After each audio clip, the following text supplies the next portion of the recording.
Thank you, Claire. Thank you all for having me. Thank you, ISI, all of the staff. This is just such a wonderful conference. You're so generous to host us. This is a beautiful new space. What a wonderful space, and thank you for having us and for having me here. Just a preparatory note, you guys got a copy of Julius Caesar. You're eating. I'm not going to require you to get it out. I do have some quotes, so when I get to the passages, I'll give the page number, so if you do want to follow along, you can, but it won't be required here. Normally, when I'm invited to speak somewhere, I set myself, you have the task, you're going to give a talk, but I set myself a personal goal as well, and that goal is to give the worst pun at the conference. We have a limerick competition going on, though, so I'm going to forego my efforts at punning and save it for the limericks. I'm also not going to address, in this talk, I'm also not going to address a prominent question for historians of ancient Rome. The question actually is debated. It's regarding Cleopatra. And the question is, well, how beautiful really was she? And not everyone saw her as beautiful, but Julius Caesar that way. Yeah, okay. I'll stop right there. My wife says, you can make one dumb joke. The second dumb joke, it's not a joke anymore, it's just dumb. So I'll leave it there. I want to talk about Brutus and Julius Caesar here. In the very middle of Shakespeare's Julius Caesar, Mark Antony is left alone with Caesar's bloodied corpse. He has just completed his compact with the conspirators, which allows him to give his funeral oration for Caesar. Brutus leaves him with the instructions that he should prepare the body then and follow us. Left alone, Antony delivers his only true soliloquy of Julius Caesar. Indeed, it is worth noting that Antony is only presented alone to the audience twice in the entire play. This scene, immediately before the funeral oration, and right at the conclusion of the scene in which he offers the oration and moves the Roman populace against the conspirators. There, alone, he utters the closing couplet of the scene. Now let it work. Mischief, thou art afoot. Take what course thou wilt. Other than those brief lines, Antony's only soliloquy occurs over Caesar's body. It is worth reading in its entirety, and this is on page 56 if you do want to follow along. This is Act 3, Scene 1, lines 254 and on. So this is Antony alone with Julius Caesar's body. Oh, pardon me, thou bleeding piece of earth, that I am meek and gentle with these butchers. Thou art the ruins of the noblest man that ever lived in the tide of times. Woe to the hand that shed this costly blood. Over thy wounds do I now prophesy, which, like dumb mouths, do ope their ruby lips to beg the voice and utterance of my tongue. A curse shall light upon the limbs of men. Domestic fury and fierce civil strife shall cumber all the parts of Italy. Blood and destruction shall be so in use, and dreadful objects so familiar, that mothers shall but smile when they behold their infants quartered by the hands of war. All pity choked, and custom of fell deeds, and Caesar's spirit, ranging for revenge, with Ate by his side, come hot from hell, shall cry havoc and let slip the dogs of war, that this foul deed shall smell above the earth with carrion men groaning for burial. It's powerful stuff, and it compels upon us in the audience the dawning realization that Brutus was wildly wrong when he told Cassius, quote, Antony can do no more than Caesar's arm when Caesar's head is off. That is, Antony will be a dead limb. We don't have to worry about Antony. Antony here seems to flex his powers of speech, limbering up his faculties for the great oration that we witness in the following scene. Antony is clearly not just the playboy, the unserious man that others thought him to be in the first half of the play. And this realization for us, along with this powerful soliloquy, presents us with many questions. What is Antony's aim or intention? What is his character? Are these simply rhetorical flourishes? Or is Antony desirous of the horrific violence he describes? While listening to this speech, the audience, we recognize a heretofore unknown power in Antony. But the audience is also presented with a particular problem relating to Caesar. Antony describes Caesar's body as, quote, a bleeding piece of earth, as, quote, the ruins of the noblest man that ever lived in the tide of times. He says, quote, woe to the hand that shed this costly blood. In describing his wounds, he compares them to dumb mouths that do, quote, ope their ruby lips to beg the voice and utterance of my tongue. This is extremely high praise of Caesar, the noblest man that ever lived. It's also, interestingly, for Shakespeare, it's an echo of Genesis. The Geneva Bible, the 1599 Geneva Bible, is the Bible, the English Bible that Shakespeare most regularly turned to. This is a quote from Genesis chapter 4, with God speaking to Cain after he's murdered Abel. What hast thou done? The voice of thy brother's blood crieth unto me from the earth. Now, therefore, thou art cursed from the earth, which hath oped her mouth to receive thy brother's blood from thy hand. When thou shalt till the ground, it shall not henceforth yield thee her strength. A vagabond and a runagate shalt thou be. And just as an aside, it's interesting to me as a student of Shakespeare that he refers to Cain's murder of Abel here in this play, written in 1599. This is the same year Shakespeare's writing Hamlet, which takes its very premise from a brother murdering his brother. And Cain and Abel is explicitly quoted then as well. So this story from Genesis was on Shakespeare's mind in this year. But back to Julius Caesar, God and Antony speak of the blood and the wounds crying out, of the earth bleeding and bloodied, and both curse the murderers. God curses Cain with difficulty in making his living and in being a vagabond and a runagate, that is, a man without a family, without a people, without a city.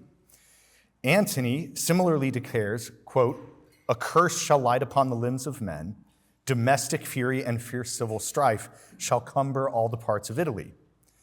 The parallel is interesting, standing perhaps as a rebuke of Brutus, because Brutus would take Cain's place here, and I'll come back to this later, and it presents Caesar as Abel. Quite a high comparison for Antony to make. Indeed, Antony then goes on to envision Caesar in a divinized form, with his spirit with Ate by his side come hot from hell, wreaking vengeance upon Rome. The problem that this presents for the audience, for us, I propose, the problem that this presents for the audience, calling Caesar the noblest man that ever lived, the comparison to Abel, the divinization of Caesar's spirit, is that this doesn't seem to accord with the Caesar that we just watched get murdered.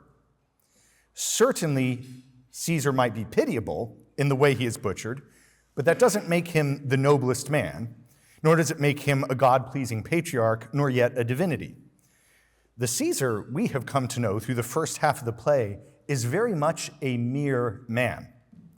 When Caesar first enters the play, this is Act 1, Scene 2, his very first lines of the play, and first lines for Shakespeare are very important. You have to pay attention to them. His very first lines are about his problems with having children with Calphurnia. Immediately following that, he has an interaction with the soothsayer, whom he has trouble hearing or identifying. He has to be told, beware the Ides of March, 3 times in 6 lines by both the soothsayer and Brutus. And when he finally gets the message, he realizes it wasn't worth his time, or at least he thinks it wasn't. He says, oh, he's a dreamer. In his difficulty in identifying who is speaking to him, and in hearing what is being said, Caesar comes off in the very opening scene more as an old man who is easily confused, in whose senses aren't as sharp as they are in younger men. Then Caesar exits. His first appearance in the play, taking his name, has him on stage for a mere 29 lines. But Shakespeare's characterization is quite clear. Readers of Lucan, or of Livy, or of Caesar himself are easily surprised by this initial representation of Caesar. In other words, Shakespeare's doing something that's deliberately surprising to us as readers. So too for viewers of this play when they hear Antony describe him as the noblest man that ever lived. That's not actually what we saw in the opening scene.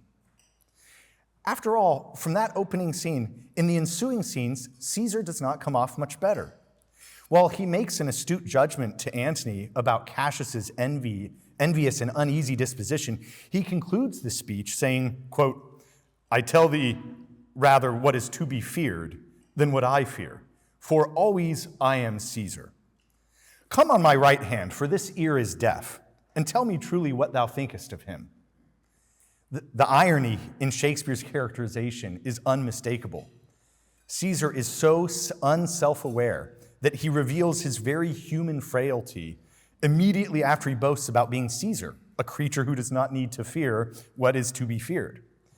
In the conversation that follows this speech, Casca tells Brutus and Cassius that Caesar has an epileptic fit as he turned down the crown for a third time. Quote, "He fell down in the marketplace and foamed at the mouth and was speechless." This hardly seems the dominant tyrant. All of this occurred in the long second scene of Act 1, the same scene in which we were first introduced to Caesar, which is to say that while we have seen that he is perceptive about Cassius and in a position to choose whether to accept a crown, in one scene we also learn that Caesar is a man easily confused, hard of hearing, and epileptic, who is having trouble conceiving children and who lacks self-awareness to a tremendous degree. Between that scene, which does all of that in its characterization of Caesar, and the scene in which he's assassinated, we only see Caesar one more time. And that occurs in Act 2, Scene 2, when he enters, quote, "in his nightgown, in thunder and lightning." That is a vulnerable position.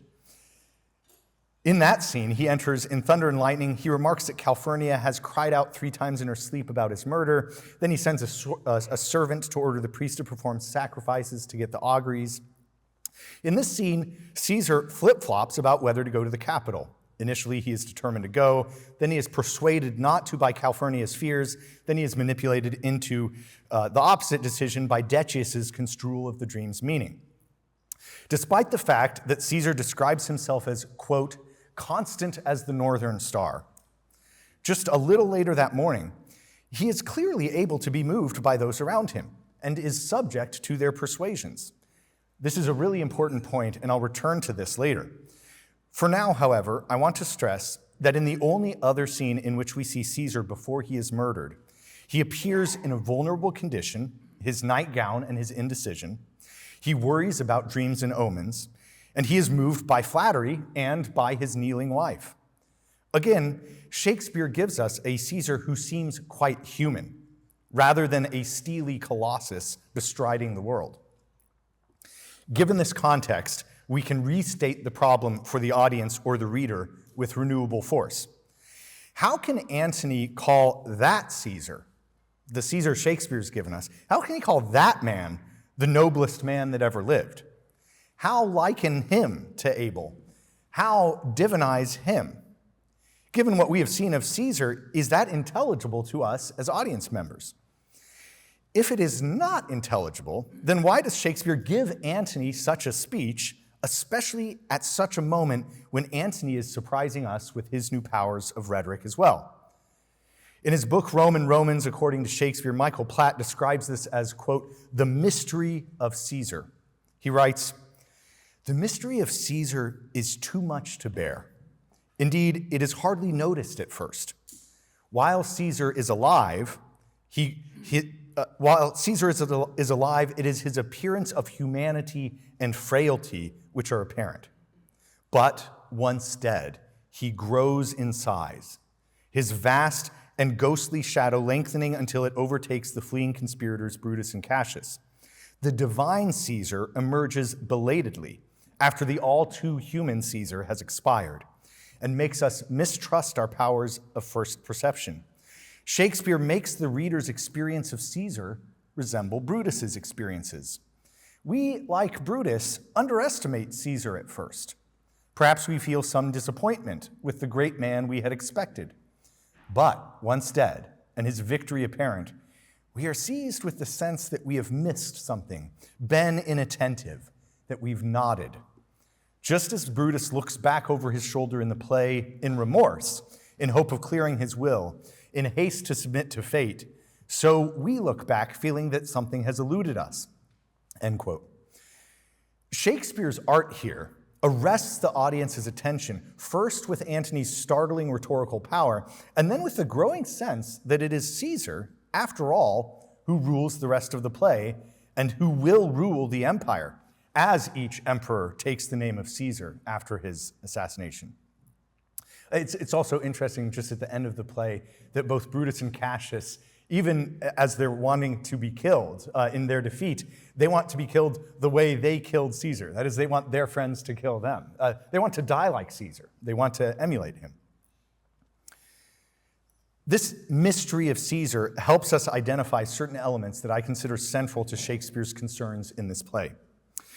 This is the only one of Shakespeare's tragedies in which the central titular character suffers death in the middle of the play and not at the play's conclusion. If you think of Hamlet, Hamlet dies at the end. King Lear, sorry if I'm spoiling plot points here for you. Macbeth, etc. They die at the end, but Caesar dies in the middle of the play. What happens, we should wonder, after the tragedy of Julius Caesar? Why do we have the rest of the action? Or perhaps we should wonder, is Shakespeare suggesting that all that happens to Cassius, Brutus, Antony, Octavius, indeed to Rome herself, all is indeed part of Julius Caesar's tragedy? If this is the case, if the tragedy of Julius Caesar is also the tragedy of Rome, then we might also, in an abstract manner, wonder if that means that we are witnessing the tragedy of the polis, the tragedy of the Republic. This phrase, the tragedy of the Republic, I take from Paul Cantor's book, Shakespeare's Roman Trilogy, The Twilight of the Ancient World. In his title, as his title suggests, Cantor views Shakespeare's 3 Roman plays as a trilogy. Of course, not in order of composition. He wrote Julius Caesar first, then Antony and Cleopatra, then Coriolanus. So in Coriolanus, he's going to something that was old Republican Rome. But in Julius Caesar, he's focusing upon the transition period between the Republican order and empire. As this phrase, the tragedy of the Republic, indicates, Cantor views Shakespeare as having a highly favorable view of Republican Rome, of Republican governments, and the movement from republic to monarchy, from monarchy and empire, is a movement from better to worse forms of government. It is a tragedy for Rome, a political tragedy, as that which is better devolves into that which is worse. Now, I don't wholly disagree with Paul Cantor, and I think that Shakespeare's Roman trilogy contains many astute observations. However, I want to emphasize something else, I think, that helps illuminate the mystery of Caesar. To do this, I want to draw from James Hankin's Virtue, Politics, Soulcraft, and Statecraft in Renaissance Italy. This is a book I commend to all of you. You should all read it. It's very interesting. This book exclusively focuses upon the Italian Renaissance, but scholarship in the past century has shown how the Italian Renaissance percolated up to England, and the Italian humanists were great teachers of Shakespeare, and Thomas More and Philip Sidney and Edmund Spenser, etc. In describing the Italian humanists, Hankins challenges common assumptions of modern accounts of the Renaissance humanist project, which would include Shakespeare. He argues that the Italian humanists were much more genuinely interested in and invested in the cultivation of virtue in both its private and public spheres than is now commonly assumed. He writes, quote, "While in the ancient world, an emphasis on virtue and reason is normally associated with anti-democratic politics, in the Renaissance, I contend, virtue politics is compatible with different regime types, including popular regimes, and this feature is one of its strengths as an approach to political reform. Whereas the central question of ancient political theory, according at least to some modern interpreters, as Dr. Deneen prepared us this morning, the central question is, what is the best regime? For the humanists, constitutional form was far less important than the character of the rulers," end quote. If, as Hankins suggests, most regimes are actually oligarchies, regardless of their particular form. And if most Renaissance humanists, including Shakespeare, realized this, then what must be the conclusion? The point becomes far less what is the best regime, and much more pressingly and realistically, whether you have a republic or a monarchy, for Shakespeare, what is the best way to secure the common good, and who can undertake such a task? In this line of thought, Thomas More had much to teach Shakespeare. Shakespeare clearly learned it well. From his Richard III to his Tempest, Shakespeare was engaging with these questions. And with due respect to Cantor, I think that what Shakespeare cares much more about than what is the best regime, or lamenting the tragedy of the Republic, is more the foundational question, regardless of regime, what can a good man or woman do? What ought a good man or woman do to secure the common good? What happens if we scrutinize this play not from the exclusive perspective of political regimes, movement from republic to empire, seeing this as a lamentable slide, but from the larger, prior, more essential perspective of what a man ought to do, or what virtues ought he to have in order to help secure the common good? In this light, we might better understand why it is that though the play is titled Julius Caesar, and it is Caesar who perishes in the middle of the play, many readers, I suspect many of you, many viewers of the play, are drawn to the idea that the true hero of the play is Brutus, not Caesar. After all, Brutus has 4 times as many lines as Caesar. It is he, not Caesar, who opens his soul to the audience through several rich soliloquies. And it is Brutus, not Caesar, who struggles with conscience and prudent judgment in the ways that we are accustomed to see in Shakespeare's protagonists. Brutus is given this prominent role because of Shakespeare's keen interest in how a noble or virtuous citizen, especially one of the foremost citizens of the polis, a princeps in the political order, might work to establish the common good. As this fits within the larger concerns of the Renaissance humanists. As Hankins writes, most humanists, quote, wanted careful limits on popular power and devices to ensure that the optimates, the best men, the good and great, would predominate in the councils of government. Shakespeare would seem to share this concern about popular government and popular power. If we think of the mob, the Roman mob in Julius Caesar is something people can harness for their advantage, but it is clearly not a measured, just, or consistent force. Shakespeare seems more concerned with who is directing the energies of the Romans, Caesar, Brutus, Antony, than in establishing that the fickle populace should determine its own government. Hankins goes on to argue that, quote, what was common to humanist political literature was a commitment not to a particular regime type or to republican liberty, but rather to a reform project that was, in a certain sense, supra partes, directed at the political elites in general, whatever regime they served.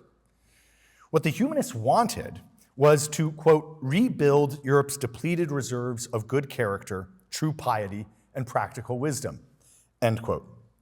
Brutus is certainly one of these political elites, one of the optimates, a man of such great influence in the play that, as Ligarius says when he is first being brought into the conspiracy, quote, set on your foot and with a heart new fired I follow you, to do I know not what, but it sufficeth that Brutus leads me on. Brutus's potential influence over the other patricians is continually emphasized in Julius Caesar. His name carries great weight. In watching Brutus, then, Shakespeare's audience must evaluate how this first citizen behaves. Does Brutus do well? And again, to restate the exact application of this question, we are not so concerned with whether Brutus does well in defending a republic or instituting a particular regime, but rather if he does well, acting with good character and prudence in whatever the particular situation he is given, in order to establish justice and the common good. What then can we say about Brutus? I'll briefly argue here that Shakespeare offers us Brutus as an example of a failed first citizen, as an example of a failure of what the Renaissance humanists hoped to accomplish. I'll do this by emphasizing 3 points. First of all, I think I'll argue Brutus fails in prudence. Secondly, he fails especially in his relationship to Caesar. And thirdly, he is too susceptible to flattery. This inflated sense of self interferes with his ability to correctly judge a situation. So to my first point. The first point, that Brutus fails in prudence, is easily established, I think. Brutus is consistently wrong in the small judgments he makes throughout the play.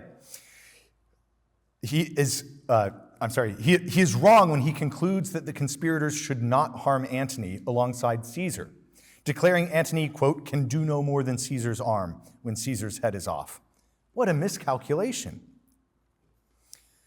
In this case, it appears that Cassius's practical judgment is superior to Brutus's. Brutus is then wrong again when he decides to allow Antony to give Caesar's funeral oration. He tells Cassius, quote, I will myself into the pulpit first, and show the reason of our Caesar's death. What Antony shall speak, I will protest he speaks by leave and by permission. It shall advantage us more than do us wrong. Brutus overestimates his own rhetorical ability. He overestimates the Roman populace's ability to heed the reasons he gives concerning Caesar, and he underestimates Antony's own rhetorical powers. Even more astonishing, he makes this miscalculation regarding Antony mere lines after Antony delivers this speech to Caesar's corpse in a fit of passion directly in front of Brutus. So this one I'm going to read to you is on page 54. If you do have your books out, this is Act 3, Scene 1, line 194. So if you remember this scene, Antony comes in and he sees Caesar's corpse and he greets the conspirators, and they're all gathered around and their hands are bathed in blood. And then Antony, in speaking with them, suddenly breaks off and addresses Caesar's corpse in front of them all. And he says this, that I did love thee, Caesar, O 'tis true.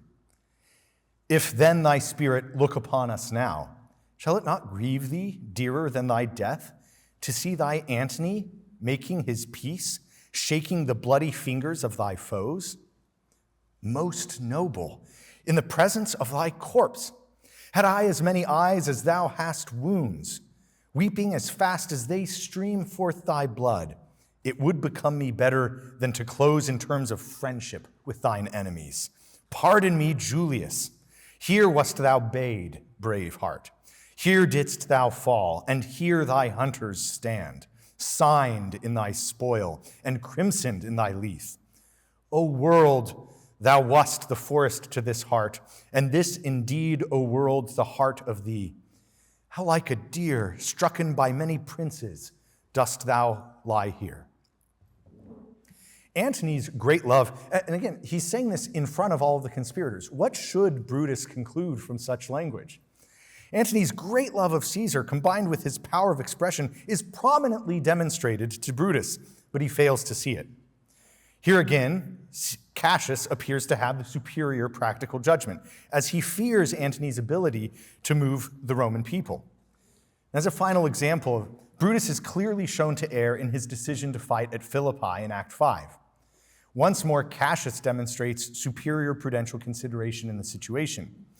Indeed, I think that Shakespeare depicts Cassius differing with Brutus and being correct in each of these moments, because this clarifies that these are not impossibly difficult situations in which no human could reasonably be expected to discern the best path. No, indeed, Brutus lacks a practical wisdom that Cassius does have. And perhaps even more concerning, Brutus also lacks the willingness to heed Cassius's counsel on any of these points. These are grave problems for Brutus. And further, we must wonder, if Brutus errs in prudence in all of these small matters, what about large ones? What about his decision to murder Caesar? This brings me to my second point. Brutus gives manifestly bad reasoning in defense of his decision to murder Caesar.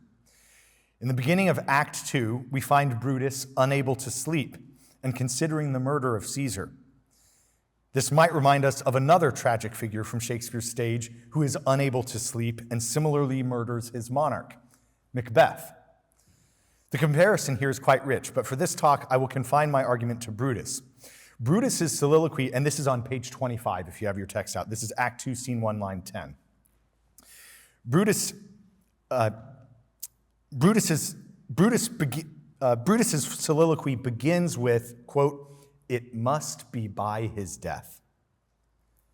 Brutus begins with a conclusion, and the following soliloquy makes circuitous arguments to justify this predetermined conclusion. Brutus goes on to state that he, quote, "has no personal cause to spurn at him, and that he is simply acting for the common good." But then the arguments for the common good consist of fears of what Caesar might become, not what he is or what he threatens. He muses, quote, "He would be crowned," as in he wants to be crowned. "He would be crowned. How that might change his nature, there's the question." End quote. To answer this question, he takes a, quote, common proof, right, a common example, that people often, quote, scorn those less than them once they have reached a superior position. This, by the way, seems much more like a personal concern than one taken for the common good. He concludes, quote, "So Caesar may scorn those below him. Then, lest he may prevent." That is, to prevent potential future evil, Brutus will kill Caesar. How likely is this future evil? Brutus himself admits that, quote, "To speak truth of Caesar, I have not known when his affections swayed more than his reason." I've not known when his affections swayed more than his reason. What high praise! Caesar's reason entirely governs his passions? How is it likely then that Caesar, that's from Brutus's mouth, how likely is it that Caesar would, quote, "grow mischievous"? This is manifestly bad reasoning, both in the particulars relating to Caesar and simply as a general conclusion. In general, you don't kill people because they might commit evils in the future. Furthermore, and as I've already discussed, we have seen that Caesar is indeed something of a frail man who depends on those around him. He is, moreover, open to various persuasions. He can be moved by others' arguments, and as the situation with Calphurnia demonstrates, he seems particularly open to listening to the requests of those whom he holds dear, like Brutus. At this point, it's helpful to imagine for a moment an alternative course of action for Brutus.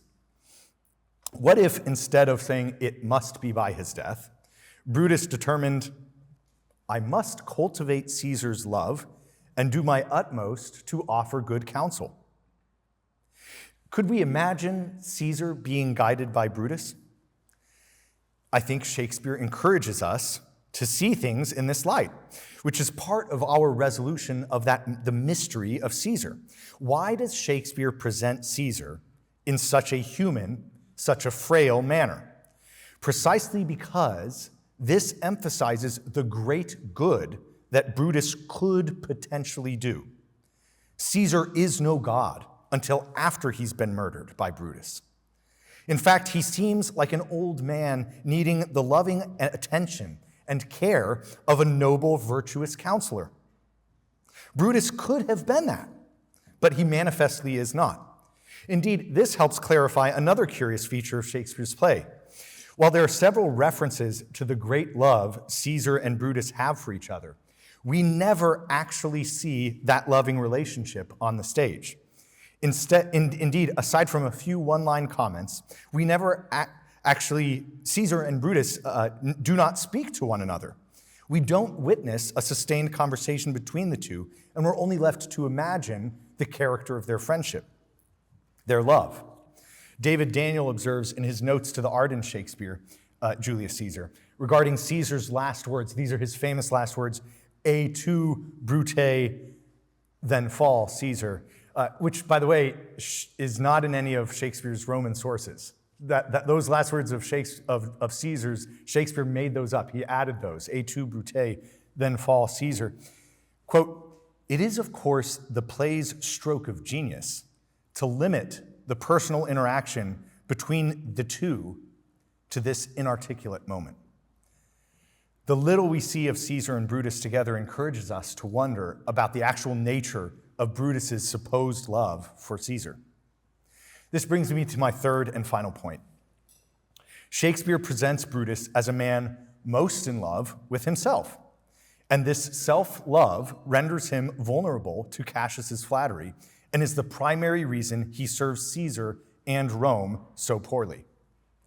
It is notable that in his initial conversation with Cassius, Brutus describes his distant attitude thus, quote, this is Brutus speaking about himself, "Poor Brutus, with himself at war, forgets the shows of love to other men." And generally, it's bad news in Shakespeare's plays when a character starts talking about himself in third person. It's not good. But by his own admission, Brutus is caught up within himself to the extent that he forgets to show love to other men. Cassius, with that perspicacious practical wisdom that Brutus so lacks, immediately takes advantage of Brutus's high self-regard, flattering Brutus with praise and telling him that all of Rome is looking to him. While Cassius claims to make arguments that are for the common good, his true argument is one of comparison. And this is on this passage is on page 11, Act 1, Scene 2, line 142. This is Cassius making the argument to Brutus. This is the beginning of him getting Brutus to join the conspiracy. Quote, "Brutus and Caesar. What should be in that Caesar? Why should that name be sounded more than yours? Write them together. Yours is as fair a name. Sound them. It doth become the mouth as well. Weigh them. It is as heavy." This is not an argument about duty, political necessity, or the common good. Rather, it is an argument meant to provoke envy. Cassius encourages Brutus to compare himself to Caesar, and in doing so, stirs up Brutus's self-love. René Girard observes the same in his A Theater of Envy, writing, quote, "To a Roman with political ambition, and Brutus's ambition is great, being patterned on Caesar's, Caesar has become an unsurmountable obstacle, the scandalon of mimetic rivalry. He is both the hated rival and the beloved model. The more he hates him, the more Brutus reveres Caesar, the more he hates him as well. His political grievance and his mimetic rivalry are one and the same." Cassius does not have to prove Caesar's a tyrant, nor does he need to show the Roman populace suffering. All he has to do is repeatedly appeal to Brutus's own name, his sense of family dignity, his sense of performing in front of all of Rome. In his soliloquy at the end of the first scene, Cassius reveals explicitly that he is turning Brutus away from the nobility in his nature and from Caesar's love. This is on page 17, Act 1, Scene 2, line 308. So this is at the end. He's just broken through, and Brutus is coming around to the conspiracy. And so this is Cassius alone, enlivened by this. "Well, Brutus, thou art noble yet." This is in soliloquy, so he's speaking alone. "Thou art noble yet. Yet I see thy honorable metal. Yet I see thy honorable metal may be wrought from that it is disposed. Therefore it is meet that noble minds keep ever with their likes. For who so firm that cannot be seduced? Caesar doth bear me hard, but he loves Brutus. If I were Brutus now, and he were Cassius, he should not humor me. I will this night in several hands in at his windows throw, as if they came from several citizens, writings all tending to the great opinion that Rome holds of his name, wherein obscurely Caesar's ambition shall be glanced at. And after this, let Caesar seat him sure, for we will shake him or worse days endure." Cassius seduces Brutus into a deeper self-love, again appealing to his regard for his own name. And this is directly pitched against his love for Caesar and his noble nature. Joining the conspiracy is a fall for Brutus. He is seduced by flattery into a self-regard that conflicts with his love of Caesar. This, along with his continual errors in practical judgment, render him an exemplary case of the failed first citizen. Rather than securing the good of his city, of his people, of his friends or family, Brutus destroys himself and leads Rome into civil war. This, then, is the true tragedy of Julius Caesar, Brutus's self-destruction. Yet, despite these failures, I think that readers of Julius Caesar, we are led.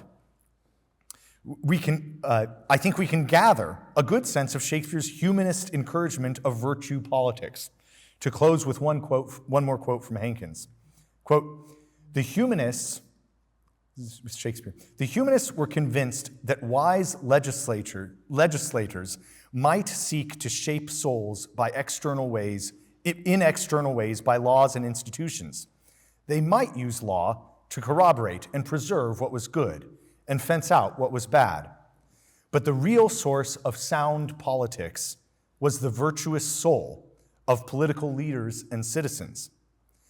It was the same moral power that Plato had hoped to unleash through his academy, the power of a dynamically balanced and ordered soul, in control of its passions and appetites, impelled to virtuous action by knowledge and love of the good." And I think we have time for questions, so thank you.